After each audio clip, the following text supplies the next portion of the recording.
Bismillahirrahmanirrahim. Assalamualaikum warahmatullahi wabarakatuh. Innal hamdalillah nahmaduhu wa nasta'inuhu wa nastaghfiruhu wa na'udzu billahi min shururi anfusina wa sayyiati a'malina. May yahdihillahu fala mudilla lahu wa may yudlil fala hadiya lahu. Wa asyhadu an la ilaha illallah wahdahu la syarika lahu wa asyhadu anna Muhammadan abduhu wa rasuluhu la nabiyya ba'dah. Amma ba'd. Fa inna asdaqal hadithi kitabullah wa khairul hadi hadi Muhammadin sallallahu alaihi wasallam wa syarrul umuri muhdatsatuha wa kullu muhdatsatin bid'ah wa kullu bid'atin dalalah. Ma'asyiral ikhwah, lanjutkan pelajaran kita membaca kitab Syarah Aqidah Tahawiyah karangan Imam Ibnu Abil Izz. Muallif di awal pelajaran mengupas tentang asas dakwah Rasul, kemudian beliau bicara tentang dalil-dalil tentang tauhid rububiyah, bahwa asas dakwah Rasul adalah kepada tauhid rububiyah. Kemudian beliau kupas tentang dalil-dalil wajibnya mengesahkan Allah dalam segala bentuk ibadah. Kemudian pindahlah beliau pada bentuk atau nau' minat tauhid, bentuk macam tauhid yang kedua, yaitu tauhid asma' wa sifat, yaitu tentang tauhid asma' wa sifat. Dan beliau pun telah mengupas kemarin dalam pelajaran yang lalu, telah mengupas tentang dalil bahwa Allah tersebut memiliki sifat-sifat dan nama-nama yang indah, dan juga memiliki perbuatan-perbuatan yang penuh hikmah. Pada kesempatan ini kita lanjutkan dalil yang disebutkan oleh mu'allif di sini adalah sebuah hadis, ya, wa fi hadis Ammar bin Yasir alladzi rawahu an-Nasa'i ghairuhu. Dalam hadis Ammar bin Yasir yang diriwayatkan oleh Nasa'i dan lainnya dari Nabi sallallahu alaihi wasallam, alau kana yadu bi hadzal du'a, bahwa Nabi sallallahu alaihi wasallam berdoa dengan doa ini, Allahumma bi ilmikal ghaibi wa qudratika 'alal khalqi. Jadi ini menyebutkan sini Rasulullah sallallahu alaihi wasallam bertawasul dengan sifat Allah, yaitu bi ilmika. Ini di sini itu sifat Allah di sini ada sifatul ilm, bahwa Allah itu mempunyai ilmu. Wa qudratika 'alal khalqi, ya, juga sifat qudrah, bahwa Allah itu memiliki qudrah. Sehingga Rasulullah sallallahu alaihi wasallam bertawasul dengan sifat-sifat Allah ini sesuai dengan doa yang akan beliau sebut nantinya, yaitu dengan ilmu dan kudratnya Allah Subhanahu wa taala. Ini dari dalil yang diinginkan dari hadis ini adalah bahwa Allah di sini Rasulullah sallallahu alaihi wasallam menyatakan bahwa Allah itu memiliki ilmu dan memiliki kudrah. Ahyini maka natil hayatu khairan li. Jadi, ya Allah, karena memang di sini kalau kita lihat doanya Rasulullah SAW berhubungan dengan ilmu dan kudrah. Hidupkanlah aku, ya, jika kalau kehidupan ini baik bagiku. Wa tawaffani idza kanatil wafatu khairan li. Dan wafatkanlah aku apabila wafat itu adalah lebih baik bagiku. Allahumma inni as'aluka khasyataka fil ghaibi wal wasyahada. Ya Allah, aku memohon kepada Engkau, yaitu merasa khasyah kepada Engkau, takut kepada Engkau, fil ghaibi wasyahada, di waktu, ya, sendirian maupun di waktu di hadapan orang. Wa as'aluka kalimatal haqqi fil ghadabi war ridha. Dan aku memohon kepada Engkau, yaitu mengucapkan kalimat yang benar ketika saat marah dan juga ketika saat redha. Karena memang kenapa Rasulullah SAW memohon kalimat hak di sini? Nanti akan kita coba terangkan, kita cermati dulu hadisnya. Kita terangkan, nanti akan kita kupas maksud singkat dari hadis ini. As'alukal qasda fil ghina wal faqr. Dan aku mohon kepada Engkau sederhana dalam kekayaan dan dalam kemiskinan. Wa as'aluka na'iman la yanfad. Dan aku memohon kepada Engkau nikmat yang tidak putus, yang tidak pernah hilang, yang tidak pernah hapus. Wa qurrata 'ainin la tanqati'. Dan perasaan hati yang senang, yang tidak pernah terputus. Was'aluka ridha ba'dal qada. Dan aku mohon kepada Engkau memiliki rasa redha terhadap takdir-takdir atau qada yang telah Engkau putuskan. Was'aluka bardal 'aishi ba'dal mauti. Dan aku mohon kehidupan yang dingin setelah meninggal. Wa as'aluka lazatan nazar ila wajhil karim. Dan aku mohon kepada Engkau, yaitu tentang kelezatan melihat kepada wajahmu yang mulia. Di sini sifat Allah yang lainnya, yaitu bahwa Allah itu dilihat pada hari kiamat, ya, lazatan nazar ila wajhil karim, yaitu sifat bahwa Allah itu memiliki wajah. Dan kita memohon ingin melihat wajah Allah. Dan Rasulullah SAW memohon agar ia bisa melihat wajah Allah. Wa syauqa ila liqa'ika. Dan rindu untuk berjumpa kepada Engkau. Ini liqa'ik, bahwa kita akan menjumpai Allah. Ini di sifat lain ada liqa'ik, bahwa Allah itu akan bertemu, bahwa makhluk ini akan melihat juga dalil, salah satu dalil ru'yah, bahwa Allah itu akan dilihat pada hari kiamat. Ghairad darra'i wa mudirrah. tanpa ada sedikit pun bahaya. Ya. Jadi ketika engkau wafatkan engkau ya Allah, aku ini ya Allah, tanpa melalui penderitaan yang sangat parah. Ghairu dharai mudirrah, tanpa ada kemudaratan yang membahayakan. Wala fitnatin mudillah, dan juga bukan karena fitnah yang menyesatkan. Ya. Allahumma zayyana bi zinatil iman. Ya Allah, hiasilah aku dengan hiasan iman. Wa ja'alna hudatan muhtadin, dan jadikanlah kami ini orang-orang yang menjadi suri tauladan, menjadi qudwah di dalam mencari petunjuk. Orang-orang yang jadi imam dalam memberi petunjuk kepada manusia. Hudatul muhtadin, orang-orang yang memimpin orang yang dapat petunjuk, itu maksudnya. Kita kembali ingatkan bahwa muallif menyebutkan hadis ini ingin menyebutkan bahwa Rasulullah SAW pun menerangkan bahwa Allah itu memiliki sifat, sebagaimana Rasulullah SAW bertawasul dengan sifat-sifat tersebut. Di antaranya di sini yang terwasul Rasulullah SAW adalah dengan ilmu dan qudrat Allah, dan juga di antara sifat yang ingin disebutkan oleh Rasulullah dalam hadis ini adalah bahwa Allah itu memiliki wajah, dan kita rindu dan memohon kerinduan untuk berjumpa dengan Allah. Ini yang ingin, dalil yang ingin, syahid yang ingin diambil oleh muallif dalam hadis singkat ini. Namun faedah-faedah hadis ini banyak sekali. Ya. Di antaranya pertama adalah bertawasul disunahkan dengan 3 bentuk. Di antara adalah dengan bertawasul dengan sifat-sifat Allah dan nama-nama Allah. Kemudian bertawasul dengan doa orang yang soleh hidup. Jadi ada orang kita mohon doakan saya, boleh kalau dia hidup, tapi dia yang mendoakan, bukan kita berdoa kepada dia. Jadi kalau berdoa walaupun dia hidup itu termasuk syirik. Meminta kepada orang yang hidup pun, ya kalau dia tidak ada di hadapan kita atau sesuatu yang tidak dia mampu, tentunya sembuhkanlah penyakit saya atau berilah saya umpamanya istri, ini hal-hal yang tidak mampu oleh manusia, maka ini adalah hal yang diharamkan minta kepada manusia. Dan juga bertawasul dengan amal soleh. Bertawasul dengan amal soleh. Maka di sini di antara bukti bahwa Allah itu memiliki sifat sehingga Rasulullah SAW bertawasul dengan ilmu dan qudrat Allah. Kenapa kemudian? Karena memang Rasulullah SAW ingin, ya, lihatkanlah ilmuku kepada engkau itu kepada saya ya Allah, itu tentang bahwa hidup ini baik. Kalau kehidupan itu baik, maka hidupkanlah aku. Jika kehidupanku ini akan membawa kepada kejelekan, maka wafatkanlah. Dan jika kewafatan itu lebih baik bagiku, maka wafatkanlah aku. Ini berdalil dengan ilmu Allah, karena Allah itu yang mengetahui mana yang baik, mana yang jelek. Dan juga kudrat Allah lah yang mampu mewafatkan dan menghidupkan kita. Oleh sebab itu tawasul dengan ilmu dan kudrat Allah di sini.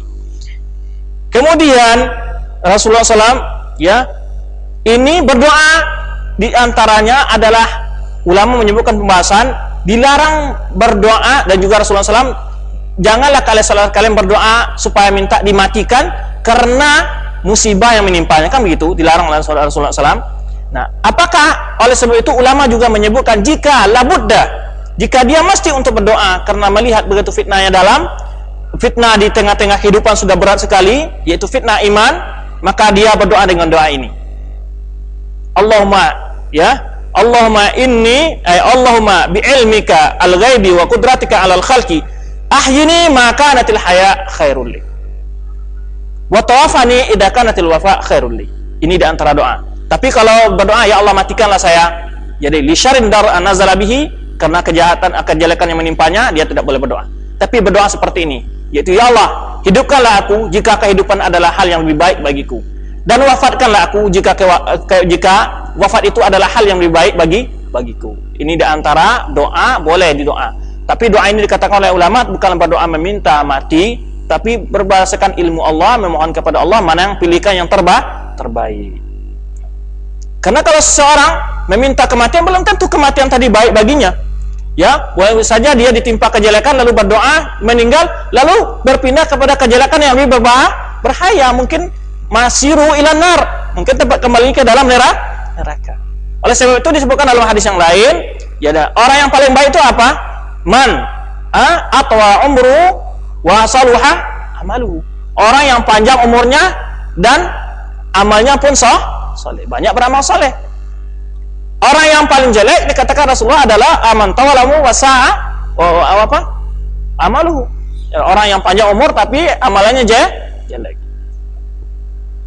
Jadi kalau mukmin melihat bukan fitnah dunia ini, fitnah agama, melihat tidak mampu lagi dia, begitu banyak cobaan di sekelilingnya tentang keimanannya, maka di antara doa masyru' yang disebutkan oleh ulama adalah doa ini. Allahumma bi ilmikal ghaibi wa qudratika 'alal khalqi ahyini makanatil haya khairan li wa tawaffani idza kanatil wafa khairan li. Ya. Allahumma inni as'aluka khasyata fil ghaibi wasyahadah. Inilah doa yang paling agung juga, hendaknya kita merasa selalu di muraqabah Allah, selalu diperhatikan Allah, selalu merasa takut kepada Allah di waktu sendirian maupun di waktu orang ramai. Di sini ada sedikit faedah. Ada sebagian orang di waktu sendirian dia takut kepada Allah, di waktu orang ramai dia tidak takut kepada Allah. Contohnya bagaimana? Kadang-kadang kalau dia sendirian tidak mau melakukan maksiat, tapi di hadapan orang ramai kadang-kadang dia terpancing melakukan maksiat. Kenapa? Semua orang sudah begitu. Ya, atau dia ingin berbangga, ya, atau melihatkan keberanian segala macamnya. Ada yang begitu, ya. Ada juga orang sebaliknya, di waktu sendirian, dia di waktu orang ramai dia takut kepada Allah, inilah riya, ya, takut, dia berpura-pura soleh, tetapi di waktu sendirian dia melakukan maksiat kepada Allah. Oleh sebab itu ini doa, Allahumma inni as'alukal khasyata fil ghaibi wasyahada. Di waktu sendirian maupun di waktu di hadapan manusia.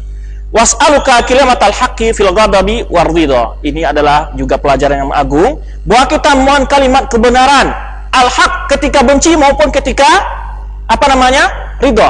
Kadang-kala karena benci saking benci kita zalim kepada orang, ini dilarang. Wala yajrimannaka syana'anu qaumin alla ta'dilu i'dilu fa innahu aqrabu littaqwa. Walaupun musuh orang kafir sekalipun, kita haram melakukan kezaliman kepada dia.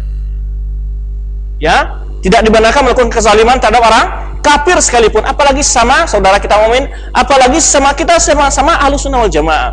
Kalau dia tersalah dalam suatu poin, satu akhlak, satu perbuatan, hanya itu yang disalahkan. Jangan merembet kepada hal yang lain. Nah, jadi kalimatul haq, jadi indal ghadabi, yaitu fil ghadabi, ketika waktu marah. Warida, kadang-kadang juga orang karena senangnya ghulu, berlebih-lebihan dalam memuji. Ini juga nggak boleh. Ridho, kita senang dengan orang ini, kita juga tidak boleh ghulu, berlebih-lebihan terhadap orang tersebut, memujinya berlebihan daripada hal yang ada. Oleh sebab itu, dan senang pun kita tidak boleh ghulu, berlebih-lebihan, benci pun kita tidak boleh melakukan kezaliman. Allahumma inni as'aluka kalimatal haqq wa as'aluka kalimatal haqqi fil ghadabi waridha. Was'aluka al-qasda fil ghina wal faqr. Jadi sederhana, Rasulullah mohon tidak juga kaya, juga tidak terlalu miskin. Kalau terlalu kaya, kadang-kadang mungkin saja tidak mampu bersyukur, atau nikmat tadi melalaikannya dari, kalau orang sudah banyak hartanya semakin sibuk, melalaikannya dari kehidupan akhir. Mungkin saja, ya, oleh sebab itu, karena harta itu dipertanggungjawabkan masuk maupun keluarnya. Oleh sebab itu Rasulullah SAW mohon saja kehidupan yang sederhana. Wal fakar, juga kefakiran. Di sini menunjukkan bahwa kefakiran bukanlah hal yang disenangi oleh Rasulullah SAW. Karena Rasulullah SAW juga isti'adzah minal fakar. Rasulullah SAW juga berselingkuh dari sifat fakir. Ketika kita belajar isti'adzah, bahwa Rasulullah SAW itu isti'adzah dari sifat fakir. Ini juga menunjukkan kesalahan orang-orang yang tidak mau berusaha. Orang-orang yang menyatakan bahwa fakir lebih mulia daripada ghina, enggak. Di sini oleh Syekh Islam Taimiyah wal Ibnu Qayyim menyerang, dan juga Ibnu Qayyim menerangkan mana yang lebih afdal, ya, al-ghani syakir wal faqir sabir. Mana yang lebih utama antara orang kaya yang bersyukur di antara orang fakir yang sabar. Kata Ibnu Qayyim, Allah tidak menjadikan ini sebagai ukuran untuk pilihan, tetapi Allah menjadikan yang takwa. Mana yang lebih bertakwa dari keduanya? Ini yang lebih baik. Al-ghani syakir lebih takwa daripada al-fakir sabir, dia lebih baik. Atau al-fakir sabir lebih bertakwa daripada orang al-ghani syakir, ini yang lebih baik. Tapi dia fakir lalu meminta-minta kepada manusia, ini juga tidak baik. Atau dia kaya, justru dia sombong atau bakhil, ya, kikir, ini juga tidak baik. Oleh sebab itu, di posisi manapun dia, yang penting kondisinya bertakwa kepada Allah, inilah yang lebih baik. Tidak bicarakan mana yang lebih baik, kaya atau miskin. Jadi yang lebih baik adalah siapa yang paling bertakwa. Sebab itu Rasulullah SAW memohon di sini bantahan bagi orang-orang yang sufi yang mereka menamakan diri mereka al-fuqara. Tetapi sebaliknya mereka juga tidak sabar. Tidak sabar, buktinya apa? Setiap orang minta doa harus kasih uang dulu. Kan begitu. Minta berkah harus kasih uang dulu. Ini nggak sabar ini. Ya kan nggak sabar namanya. Fakir itu namanya malas berusaha. Ya, tapi mau inilah yang zuhud yang menipu, bukan zuhud sehakikatnya. Yang zuhud dikatakan oleh ulama itu adalah yang mana dunia di tangannya tapi dia tidak ad-dunya fi yadihi laisa fi qalbihi. Bahwa di sini Rasulullah SAW bahwa oleh sebab itu yang dimaksud zuhud itu adalah ketika orang tadi memang memiliki dunia kaya tetapi dia tidak tidak berlebih-lebihan dalam manfaat kekayaan, tidak melihatkan, tidak sombong segala macam, dan juga dia yaktafi bil mubah, tidak berlebih-lebihan, ya, tidak berlebih-lebihan dan hal yang mudah tapi sederhana saja. Kemudian doa Rasulullah selanjutnya, wa as'aluka ni'man la na'iman wa as'aluka na'iman la yanfad. Nikmat yang tidak terputus maksudnya di sini adalah nikmat surga. Ya, yang tidak akan pernah terputus nikmat adalah nikmat, yaitu nikmat nikmat yang terada di dalam surga. Wa qurratu 'ainin la tanqati. Jadi juga perasaan senang yang tidak pernah terputus. Itu di dalam hati yang tenang juga memang beradanya di dalam surga. Was'aluka ridha ba'da qada. Ini adalah hati menerima takdir Allah jika dia sudah berusaha mencari rezeki, namun kehidupan masih tetap seperti itu, artinya dia ridha. Bukan berarti dia kenapa Allah menjadikan saya miskin, lalu dia mungkin kalau begini saya tidak perlu sembahyang, atau bahkan membawa dia untuk durhaka kepada Allah. Tapi dia ridha. Begitu dia sakit, dia sudah berusaha berobat, namun dia menimbang ketentuan-ketentuan Allah tersebut dengan penuh ridha. Was'aluka bardal 'aishi ba'dal maut, dan juga ingin kehidupan yang dingin setelah mati. Maksudnya adalah dia baik di alam kubur maupun di alam akhirat. Kemudian nikmat yang paling agung diminta Rasulullah, as'aluka lazatan nazar ila wajhikal karim. Itu mohon, jadi Rasulullah SAW memohon ingin melihat wajah Allah yang mulia. Ini taklim bagi kita juga sebagai orang mukmin, berdoa hendaknya doa ini. Ya, di sini kita katakan tadi bahwa syahid di sini bahwa Allah itu memiliki wajah, bila wajhal karim. Ada orang mentakwil wajah ini adalah dengan maksudnya apa? Pahala Allah. Dan tidak ada di dalam bahasa Arab yang wajah berarti pahala. Sebab itu ketika ada kalimat wajah, pemanya dikatakan pahala, tidak cocok. Ada orang mengatakan ibtiqa wajhikal karim, untuk mencari keredaan engkau, tidak. Tapi untuk mencari yaitu wajah engkau. Artinya ingin melihat wajah engkau di akhirat ya Allah. Itu pahala yang paling agung. Karena nikmat surga yang paling besar lagi adalah nikmat yang paling besar daripada segala nikmat surga adalah ketika melihat wajah Allah. Wa syauqa ila liqa'ik, dan rindu untuk berjumpa kepada engkau ya Allah.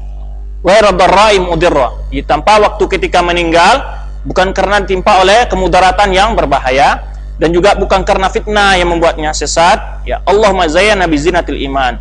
Ini Rasulullah SAW yang sudah dijamin oleh Allah masuk surga. Begini doanya. Bagaimana dengan kita?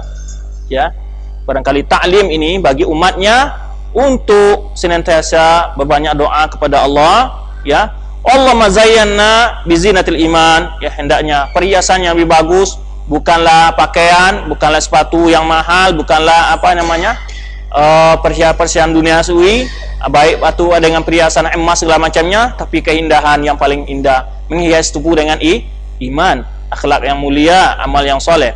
Waj'alna hudatal muhtadin, dan jadikanlah kami ini orang-orang yang pemberi petunjuk, ya, pemimpin memberi petunjuk, orang-orang yang memimpin orang dapat petunjuk, mengajak orang kepada petunjuk. Jadikanlah kami ini orang-orang yang mengajak orang kepada petunjuk. Ini barangkali mirip hampir sama dengan doa yang disebutkan oleh Allah dalam surah Al-Furqan. Apa bunyinya? Allahumma hab lana min azwajina wa dzurriyyatina qurrata a'yunin waj'alna lil muttaqina imama. Kemudian mu'allif waqad samallahu wa rasuluhu sifatullah ilman wa qudrah wa quwwah. Jadi di dalam ini mu'allif menerangkan yang mana Allah dan Rasulnya telah menyebutkan sifat-sifat Allah di sini, di antaranya ilmu dan qudrah dan juga wajah lainnya dan quwwah.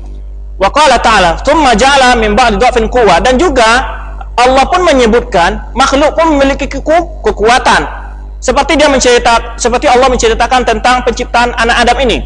"Tsumma ja'ala min ba'di dha'fin quwwah." Setelah lahir ke dunia, anak Adam itu diberi kekuatan oleh Allah. Kemudian Allah menjadikan setelah dalam keadaan lemah menjadi kuat. Semua kalau dilanjutkan ayat ini, "Wa ma ba'di quwwah dan setelah dia kuat juga kembali menjadi lemah. Kemudian wa innahu ladu ilmin lima alamnahu. Dan juga ini disebutkan tentang sifat siapa ini? Nabi Ismail apa Nabi Ishak? Ini kisah salah seorang anbiya menyebutkan bahwa dia itu memiliki ilmu dengan apa yang telah kami beritahu, kami ajarkan dia.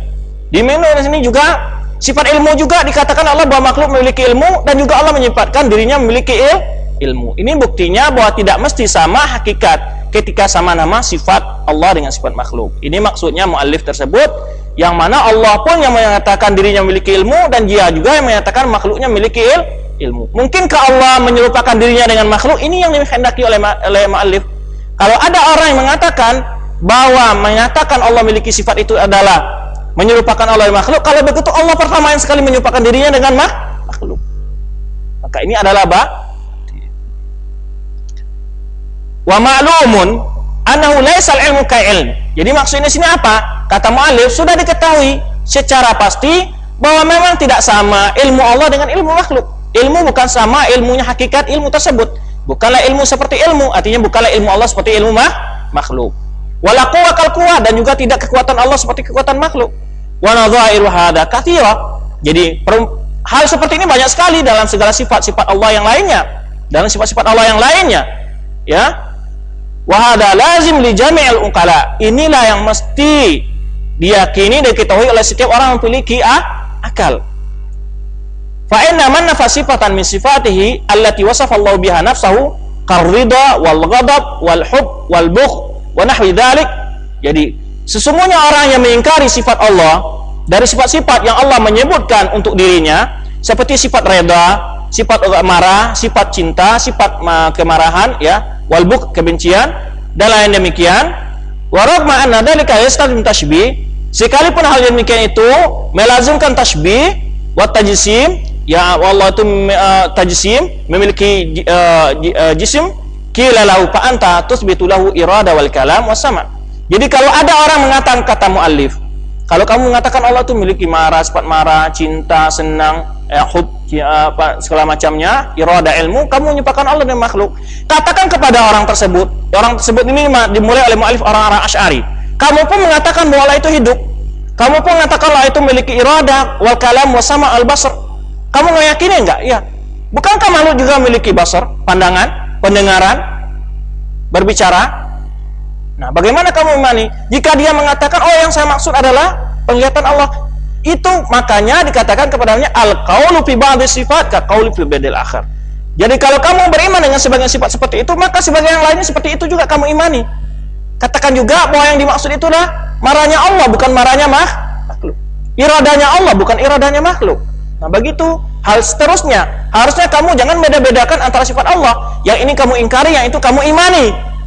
Tapi harusnya satu pandanganmu setaraf sifat Allah. Jika kamu beriman dengan sebagian, jangan ingkari bagian yang lainnya. Karena sifat tersebut disebutkan oleh Allah, sama-sama disebutkan dalam Al-Quran ataupun disebutkan oleh Rasulullah SAW dalam sunnahnya.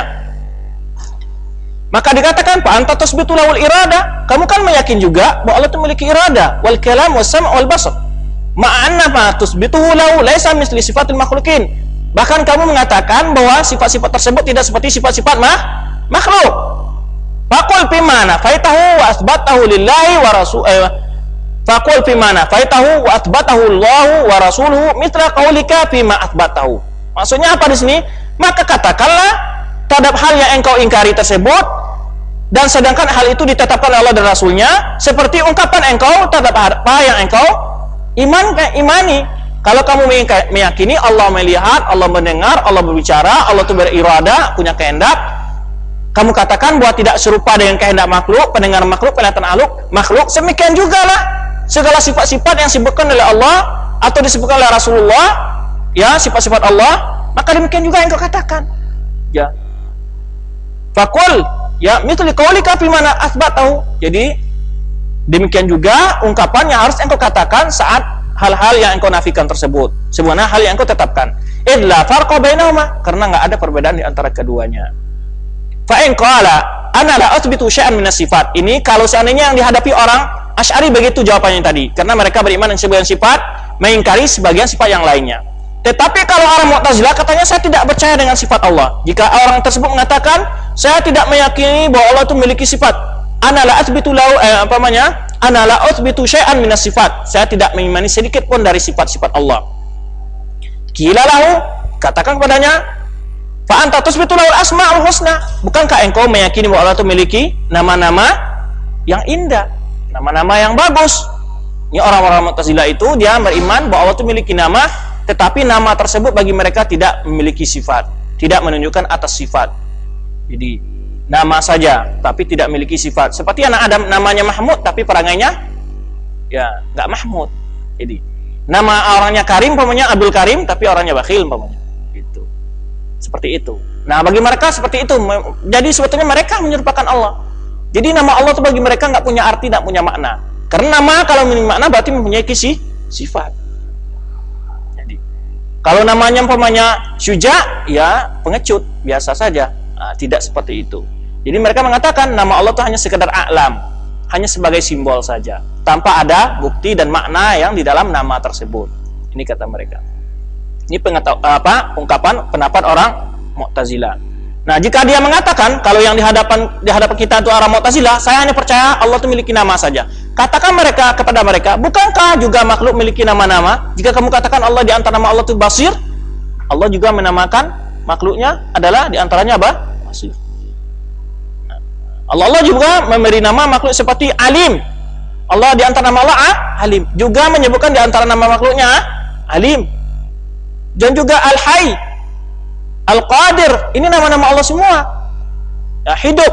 Juga makhluk hidup. Nah, wal abdu sama bihadzal asma. Sedangkan makhluk pun diberi nama dengan nama ini, yaitu Alim, Hayy, Qadir. Walaisa ma yuthbitu lirabbi min hadzal asma mumatan lima yuthbitu lil abd. Jadi tidaklah sama nama yang diberikan kepada Allah dengan nama yang diberikan kepada makhluk. Faqul fi sifati nadhur qaulika. Jadi maka ungkapan ini juga engkau ucapkan di saat beriman dengan sifat Allah. Ketika engkau katakan bahwa nama yang diidhafakan kepada Allah tidak sama dengan nama yang diidhafakan kepada makhluk, maka demikian juga engkau harus meyakini tentang sifat Allah, bahwa sifat yang diidhafakan kepada Allah tidak sama dengan sifat yang diidhafakan kepada makhluk. Nah, artinya bahwa engkau harus beriman sebenarnya engkau beriman dengan nama, juga engkau beriman dengan sifat-sifat Allah. Jika orang tadi lain lagi pandangannya, jika dia orang Jahmiyah, ana la uthbitu lahu asma husna bal aqulu hiya majaz. Ini orang ini mengingkari sifat juga mengingkari nama-nama Allah. Jadi tingkat kesesatan itu orang-orang ahlul kalam itu ada yang beriman sebagian sifat Allah, mereka itu orang Asy'ariyah, orang Maturidiyah, orang Kullabiyah. Ada yang mengingkari sifat-sifat Allah semua tapi percaya dengan nama-nama Allah saja, mereka adalah orang-orang Mu'tazilah. Ada yang tidak percaya dengan segala sifat Allah dan juga mengingkari nama-nama Allah, mereka itulah orang-orang Jahmiyah. Nah, kalau kita berdebat dengan orang seperti apa, kita katakan, bukankah kamu meyakini bahwa Allah itu maujud, Allah itu ada? Kalau dia sudah mengingkari Allah tidak ada, sudah kafir dia kan? Pasti dia mengingkari, mengatakan bahwa Allah itu ada, maujud. Maka secara otomatis pun engkau telah menyerupakan Allah dengan makhluk. Kenapa? Karena makhluk juga maujud. Yaitu sama-sama sifat maujud. Allah itu ada, sama-sama memiliki sifat ada. Begini. Nah, jika engkau katakan bahwa wujud Allah laisa kawujudil makhluk, jika engkau katakan bahwa adanya Allah tidak sama adanya seperti adanya makhluk, maka kita katakan demikian pula lah dengan sifat dan nama-nama Allah. Begitu. Kamu percaya nggak Allah itu ada? Ya ada. Bukankah makhluk juga ada? Maka jika sebab itu dikatakan di sini. Jika orang tersebut mengatakan wa ana la uthbitu lahul asmaul husna, jika dia mengatakan aku tidak beriman bahwa Allah itu memiliki nama-nama yang indah, bal aqulu hiya majaz, tapi nama-nama tersebut majaz, wa asma' li ba'di mubtadi'atihi, jadi nama untuk sebagian makhluknya. yang berkata seperti ini, kata mu'allif di sini, seperti perkataan orang gulatul batiniyah, yaitu orang-orang batiniyah dan orang mutafalsifah, orang ahli filsafat. Qila lahu falubudda an tattaqida annahu mawjud. Maka minimal kamu harus meyakini bahwa Allah itu adalah ada, mawjud, bahwa Allah itu ada. Wa haqqun qaimun bi nafsihi, dan dia Allah itu berdiri sendiri. Wal jismu mawjudun qaimun bi nafsihi wa laysa huwa mumathilan lahu. Sedangkan makhluk pun ada, berdiri sendiri, maksudnya di sini, maka hal itu pun tidak menjadikan Allah itu mirip dengan makhluk. Maka fa in qala ana la uthbitu syai'an bal ankara wujudul wajib. Ada lagi yang lebih kufur lagi, mereka mengingkari bahwa Allah itu tidak ada. Maka perdebatan kepada mereka di sini panjang, diterangkan oleh muallif. Jadi karena tidak ada di wujud ini, di alam raya ini, di jagat raya ini, kecuali adalah makhluk. Makhluk ini kamu lihat kaya atau miskin, butuh atau bagaimana? Nah, mesti ada orang yang menciptakan, karena tidak mungkin adanya makhluk tanpa khalik. Di sini muallif menggunakan istilah-istilah mukhatib bagi orang lawannya dengan istilah-istilah mereka. Seperti sini. Qila lahu, hal ini dijawab kepada mereka, ma'lum bisaril akal. Sudah kita tahu secara pasti, secara akal yang sehat, annal mawjud imma wajib bi nafsihi wa imma ghair wajib bi nafsihi. Maksudnya wajib bi nafsihi, maksudnya apa? Inilah ibarat yang digunakan oleh orang-orang ahlul filsafat terhadap Allah, wajib bi nafsihi. Dia itu ada dengan sendirinya, tanpa diciptakan. Kalau wajib bi ghairihi, yaitu ada dengan yang lain, dengan sebab yang lainnya, artinya dia itu diciptakan. Maksudnya makhluk di sini. Jadi ini istilah. Jadi kita katakan kemarin Imam Abil Izz mengambil istilah-istilah ini dalam hal mukhatabatul khusum. Jadi bukan takdir. Tidak mengatakan bahwa antara nama-nama Allah itu wajibul wujud, tidak. Tapi dalam hal saat berbicara dengan istilah lawan. Nah, yang ada hanya dua saja. Imma Allah atau makhluk. Ini maksudnya sini. Imma wajibul wujud atau wajib bi nafsihi atau ghair wajib bi nafsihi. Wa imma qadim azali wa imma hadis kain. Imma adalah zat yang qadim, yang tidak diciptakan, azali, azal, atau yang ada itu makhluk yang diciptakan. Itu ada setelah sebelumnya tidak ada, yang ada sebelumnya dia itu tidak ada. Yang diciptakan maksudnya. Wa imma makhluk muftakhirun ila khaliq, ataupun imma dia itu makhluk yang butuh kepada sang khaliq, ataupun dia itu tidak makhluk wala muftakhirun ila khaliq, atau adanya dia itu zat yang tidak butuh kepada makhluk dan tidak butuh kepada sang pencipta. Ini istilah-istilah muallif, bagi kita yang baru-baru mungkin agak sulit memahaminya. Kuncinya di kata muallif di sini, tidak ada di wujud ini adalah hanyalah khaliq atau makhluk, atau hadis wal qadim. Hadis maksudnya adalah baru, berarti ada yang menciptakan makhluk. Maka mesti kamu katakan, atau faqirun wa ghaniyun, yaitu yang butuh kepada pencipta dan yang tidak butuh kepada siapapun, yaitu Allah. Maka mesti kata muallif ini, ahaduma wajib fatasbitu bidarurah wujudun mawjudin. Maka dengan ini, dengan pasti engkau meyakini keberadaan kedua ini. Ahaduma wajib wal akhar mungkin, yaitu wajib maksudnya Allah itu ada tanpa ada yang menciptakan, wal awal wal akhir. Kemudian engkau pasti meyakini bahwa makhluk ini adalah mungkin, maksudnya adalah makhluk. Maka mesti secara bagaimanapun engkau lihat alam ini pasti ada yang menciptakan. Ini dalil kepada orang-orang Mu'tazilah yang mengingkari tentang tidak adanya Allah. Orang mengingkari tentang wujudnya Allah. Kalau kana tamatsulan la lazima yakuna kullu minhuma wajibul qadam. Jikalau seandainya sama antara wajibul wujud dengan wajib binafsihi wajib bighairihi, jadi wajib wajib binafsihi, maka kalau sama berarti itu adalah hal yang sangat mustahil sekali. Jadi kalau seandainya sempama lazim ayakuna wajib, tentu artinya menjadikan makhluk itu ada juga tuh Tuhan. Kalau seandainya sama, menjadikan maksudnya di sini menjadikan wajibul qidam laisa biwajil qidam. Jadi ayakuna kullu minhuma wajibul al-qidam laisa biwajil qidam. Jadi mesti menjadikan artinya kalau seandainya kamu samakan saja berarti semua ini adalah apa namanya? Pencipta. Ini adalah batil. Karena mesti ada yang mawjudan bi nafsihi wa ghairu mawjudan bi nafsihi. Khaliqan laisa bi khaliq. Jadi engkau mengatakan bahwa adanya makhluk tanpa pencipta. Ya. Atau engkau melazimkan bahwa Allah itu memiliki sifat makhluk, ghaniyan ghairu ghani. Dia kaya tapi tidak kaya. Fa lazima istima'ud dain, maka ini melazimkan terkumpulnya dua hal yang berlawanan. Artinya apa? Dengan satu waktu tidak mungkin ada hal yang sama dalam satu waktu. Hal yang dia kaya dan juga dia tidak kaya, mungkin itu ada terjadi dalam kenyataan? Tidak mungkin. Ada dalam satu waktu juga dia tidak ada. Ini tidak mungkin. Imma ada atau tidak ada. Karena kalau kamu katakan seperti itu, ini ijtima' diddain, mengumpulkan dua hal yang berlawanan. Ini tidak diterima oleh akal sehat. Dalam takdir tamatulima, dalam ketika engkau menganggap berpandangan bahwa keduanya sama. Fa'alima anna tamatulahuma muntafin bisari akal. Maka di sini dia diketahuilah tidak mungkin adanya kesamaan antara khalik dengan makhluk. Kalau kamu katakan ada kesamaan, itu namanya istima' baina diddain, berkumpulnya dua hal yang saling bertentangan. Bagaimana khalik wal makhluk, bagaimana pula makhluk wal khalik? Mungkinkah begitu? Ini yang dimaksud mu'allif. Tidak mungkin khalik itu makhluk dan juga tidak mungkin makhluk itu khalik. Kalau kamu katakan seperti itu, ini mengumpulkan dua hal yang saling bertentangan. Bagaimana dia menjadi khalik sedangkan dia makhluk?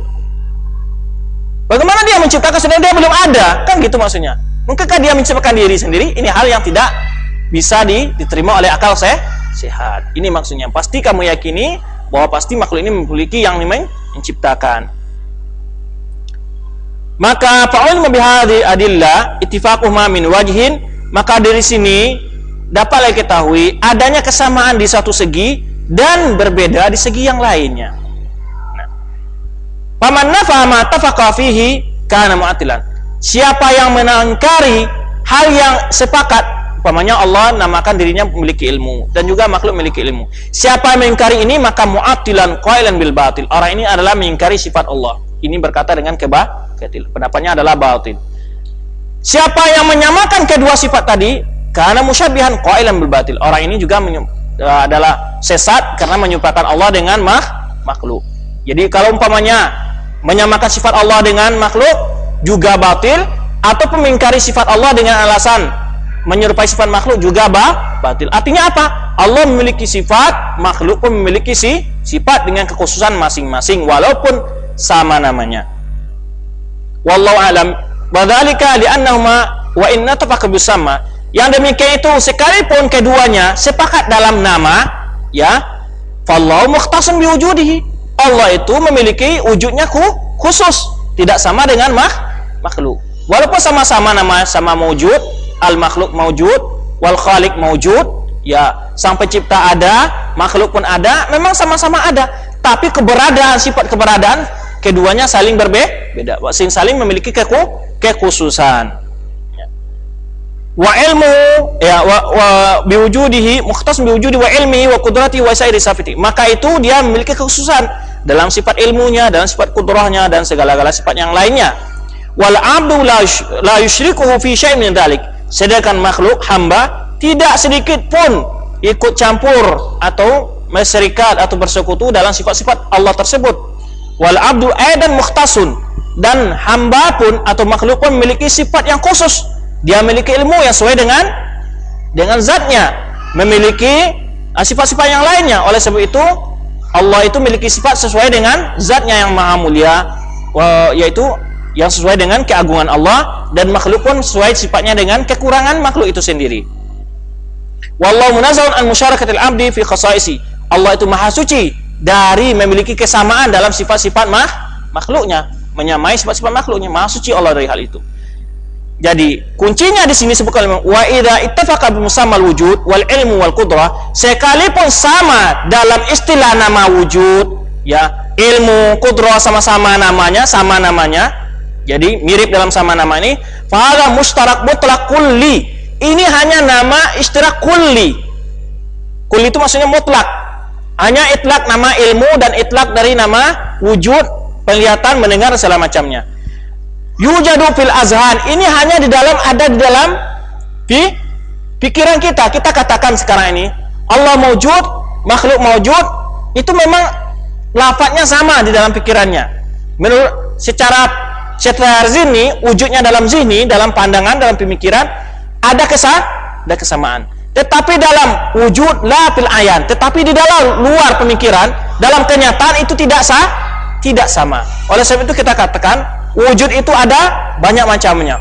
Wujudul zihni, wujudul ayani, wujudul kitabi, wujudul mar'i. Ya, ada 4. Wujud kitabi, wujudul mar'i, wujudul adhani, wujudul dini, wujud apa lagi? Aini. Wujud aini maksudnya dalam wujud aini, dalam keberadaan di luar, dalam kenyataan masing-masing wujud berbeda. Sekalipun makhluk, apapun makhluk, walaupun sama sekalipun, bagaimana kata orang miripnya, pasti dalam wujud aini pasti ada perbedaan. Pendengaran umpamanya, makhluk dengan pendengaran makhluk, walaupun sama-sama mendengar, tapi pasti ada perbedaannya. Yang sepulan mendengar dalam jarak 3 meter, yang sepulan dalam jarak 1 meter nggak bisa mendengar. Betul nggak? Ini sesama makhluk saja, walaupun sama-sama memiliki nama sifat mendengar, tapi hakikat sifat itu dalam aini, wujud nyatanya berbeda. Begitu juga dalam telinga umpamanya, dalam pandangan umpamanya juga begitu. Mata kita dengan mata kucing jauh berbeda. Kucing nggak perlu lampu, dia bisa jalan, nggak perlu senter. Kita tanpa senter nggak bisa jalan. Sama-sama mata. Mata kucing dengan mata kita berbeda. Begitu. Lain lagi dengan mata apa lagi yang nggak bisa melihat? Mata kelelawar. Itu nggak bisa lihat malam dia, siang bisa melihat. Itu. Oleh sebab itu kita katakan, walaupun sama nama, tidak sama hakikat. Makhluk sekalipun tidak sama. Bagaimana pula akan kamu samakan antara Khalik dengan makhluk? Kita beri contoh. Tangan manusia, tangan beruk, tangan kursi, sama? Beda. Sangat jauh berbeda. Begitu juga umpamanya gigi lah, atau apalagi sayap. Sayap nyamuk, sayap ayam, sayap itik, sayap kapal terbang. Semuanya namanya sayap, tapi berbeda. Kalau dikatakan sayap, memang istirak di situ. Sayap, tetapi belum tahu kita hakikatnya bentuknya kecuali setelah idhofah. Belum kita mengerti yang dimaksud sayap kecuali setelah idhofah, setelah ada hubungan kedua. Dalam bahasa Indonesia apa namanya? Objek ya. Setelah ada objeknya, kita katakan sayap nyamuk, baru kita paham. Sayap kapal terbang, baru kita mengerti. Tapi kalau dikatakan sayap saja, kita nggak paham sayap apa. Tapi masing-masing memiliki hakikat. Sama nggak sayap kapal terbang yang sayap nyamuk? Nggak sama. Sayap nyamuk bisa bergerak, sayap kapal terbang nggak bisa bergerak. Ya kan? Berbeda. Begitu juga sayap itik. Sayap itik punya sayap dia, tapi nggak bisa terbang. Sayap ayam bisa terbang. Semuanya memiliki sayap. Nah, di dalam makhluk saja, walaupun sama nama, tidak sama hakikatnya. Bahkan fungsinya berbeda, kekuatannya berbeda, fungsinya pun berbeda. Itu dalam makhluk. Bagaimana pula akan engkau samakan antara sang Khalik yang lebih sempurna dengan makhluk yang banyak kekurangan? Walaupun sama nama, itu tidak sama hakikatnya. Memang dalam lafaz iktifak memang ada, itu ittifaquz zihni. Secara dalam pandangan kita memang mengatakan sayap akan tergambar di dalam akal kita, semua sayap itu sama. Tetapi bisa dibedakan ketika dikatakan sayap itik, sayap ayam, sayap kapal terbang. Di sini tidak akan sama lagi. Maka kita katakan pendengaran Allah, pendengaran Muhammad atau pendengaran makhluk itu sudah berbeda sama sekali karena sudah diidhofakan kepada Allah. Tidak kita katakan bahwa pendengaran Allah itu seperti pendengaran makhluk, tapi pendengaran Allah sesuai dengan kebesaran Allah, sesuai dengan zat Allah. Oleh sebab itu setiap sifat itu sesuai dengan zatnya masing-masing, di mana ditempatkan sifat tersebut. Nah, begitu. Ini. Oleh sebab itu ittifaq yang ada itu hanya zihnian, secara dalam akal saja. Dalam kenyataan itu tidak sama sekali, walaupun sama namanya. Jadi wal mawjud fil ayan mukhtasun la ishtiraka fihi. Jadi dalam kenyataan, segala yang ada dalam kenyataan itu nggak ada satupun yang persis sama itu, pasti berbeda. La ishtiraka fihi.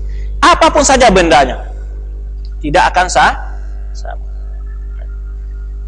Ini kita katakan tadi wujud kitabi, wujud mar'i. Wujud mar'i kita contohkan seperti kita melihat di dalam kaca bentuk kita. Itu wujud apa namanya? Wujud mar'i. Apakah kita katakan bahwa dalam kaca itu bukan saya? Bisa nggak? Atau kita katakan itu bukan saya, bisa nggak? Nggak. Juga kita katakan itu saya, tapi bisa nggak itu dikatakan saya? Nggak juga. Buktinya apa? Kalau ditembak nggak mati kamu yang di dalam kaca, kan begitu. Ini wujud wujud kita umpamanya di dalam tulisan. Tidak sama dengan wujud aini atau wujud zihni. Semua wujud itu ada istilahnya yang diterangkan oleh para ulama. Wujud kitabi umpamanya kita tulis api, sama nggak dengan api yang ada di aini? Enggak. Kamu taruh tangan kamu di atas tulisan api, nggak akan terbakar, ya kan? Nggak terbakar. Air nggak akan basah. Kamu minum pun tidak akan bisa. Kalau air ditulis, itu wujud apa namanya? Wujud kitabi. Ini kuncinya harus pahami. Di wujud yang dimaksud wujud apa? Dalam wujud aini tak ada satupun sama sekalipun antara sifat makhluk, apalagi antara khalik dengan makhluk. Wa ada maudhi' itirabin fihi katsirun minan nudar. Persoalan inilah yang banyak menimbulnya kekeliruan dalam orang yang tidak paham persoalan ini. Kekeliruan dalam persoalan ini banyak terjadi. Nggak bisa membedakan antara wujud zihni dengan wujud aini. Nggak bisa membedakan. Nah, inilah yang terjadi kesesatan di tengah-tengah orang sufi segala macamnya, ini yang tidak bisa mengatakan. Seperti mereka mengatakan bahwa Nabi Muhammad itu telah diciptakan sebelum Adam. Alasannya apa? Ketika Adam telah melihat tulisan di pintu surga, kan hadis dhaif itu mereka dalil. Ini siapa sepulan ini? Nah, kalau begitu tidak jadi Rasulullah itu rasul yang terakhir, berarti rasul yang pertama. Jadi memang rasul itu wujud kitabi, dalam takdir Allah sudah akan menjadi rasul, tapi wujud aini belum lahir Rasulullah SAW sampai di masa Ibrahim, sampai Musa, sampai terakhir baru setelah lahir Abdullah bapaknya besar menikah dengan Fatimah, kemudian Fatimah hamil, baru lahir Nabi Muhammad. Ini yang wujud aini. Nah, orang ini yang tidak paham. Nah, ini pula dengan peristiwa barzah. Bagaimana azab di alam barzah, azab di alam akhirat, ini nggak bisa diukur. Wujudnya berbeda, kondisinya berbeda. Allah yang maha kuasa atas segala halnya. Bagaimana pula seorang itu didudukan oleh malaikat dalam kuburnya, kemudian dicambuk semacam bagaimana dalam kubur kita lihat nggak ada apa-apanya. Ini alam gaib, nggak bisa diukur dengan pikiran kita. Ini wujud berbeda antara wujud kita di dunia dengan wujud kita dalam kubur. Wujud kita di alam akhirat berbeda lagi. Oleh sebab itu sangat sesat kalau orang mengkias kedua antara satu dengan yang lainnya. Dikias kehidupan alam kubur, alam barzah dengan kehidupan duniawi, tidak akan ketemu. Disinilah wujud-wujud seperti inilah, pemahaman seperti inilah awal kesesatan orang tidak mampu membedakan. Juga kehidupan pemanya dinyatakan bahwa anbiya itu hidup dalam kubur mereka. Hidup mereka di dalam kubur tidak sama dengan hidup mereka waktu di dunia. La mukhtasun. Memang iya. Tetapi dia tidak lagi sebagaimana waktu di dunia memimpin peperangan, ya akan menjawab pertanyaan orang-orang kaum muslimin, tidak lagi, dia sudah meninggal. Nah, ini yang harus dipahami. Hal inilah ketika tidak dipahami membawa orang kepada banyak kesesatan dalam berbagai lembah pemikiran yang memang tidak paham hal-hal seperti ini. Nah, inilah yang disebutkan oleh mu'alif ini, hadza maudhi'u itirabin fi katsir minan nas. Inilah kunci ya bingungnya dalam hal ini. Maudhi' itirab, sesatnya, bingungnya, jadi kelirunya kebanyakan dari orang-orang yang berpikir dalam hal ini. Nuzar ini maksudnya ahlul kalam. Haitsu tawahamu anal ittifaq, ketika mereka mengira, ya waham. Waham ini dalam bahasa Indonesianya apa? Ketika mereka itu mengira bahwa kesamaan dalam nama-nama ini yaitu yajibu an yakuna wujud alladzi li rabbikal wujud alladzi lil abdi, sehingga mereka mengatakan sama nama mesti juga sama dalam hakikatnya, sehingga mereka memahami wujud Allah sama dengan wujud makhluk. Ini adalah batil. Wujud ini adalah batil. Ketika orang ini memahami samanya wujud Allah dengan wujud makhluk, pemahaman seperti ini adalah batil. Inilah kunci kata mu'alif, hadza maudhi' itirabin fihi katsir minan nas. Inilah tempat ya kelirunya kebanyakan orang-orang yang coba menelaah pembahasan ini. Barangkali kita cukup sampai di sini. Insyaallah malam berikut kita sampai lanjutkan, malam besok kita lanjutkan. Subhanakallahumma bihamdika asyhadu an la ilaha illa anta wa astaghfiruka wa atubu ilaik. Wassalamualaikum warahmatullahi wabarakatuh.